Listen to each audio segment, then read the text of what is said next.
আমাদের বিবেক বাঁধে না। কেন বিবেক বাঁধে না? কারণ আমরা মানুষ না। আমরা মানুষরূপী, কিন্তু আসলে আমরা মানুষ না। দ্বিতীয়ত আমরা নামধারী মুসলমান, আসলে আমরা মুসলমান। যদি কেউ নিজেকে মুসলমান দাবি করে এবং সত্যিই তিনি যদি ইসলাম ধারণ করেন, তার যদি বিশ্বাস থাকে যে আল্লাহর সামনে আমাকে দাঁড়াতে হবে, তাহলে কোনো মানুষের এক ফোঁটা রক্ত তার দ্বারা অন্যায়ভাবে জড়তে পারে না।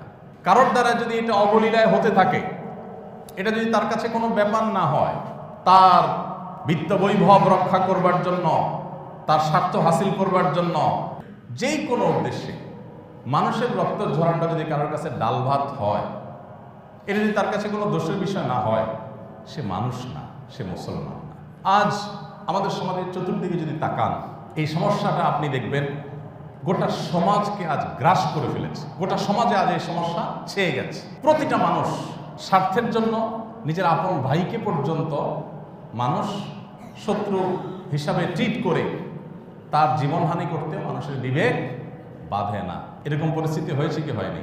আমরা যারা নিজেদেরকে মুসলমান মনে করি, আস-সুন্নাহ ফাউন্ডেশন, উম্মার স্বার্থে সুন্নাহর সাথে।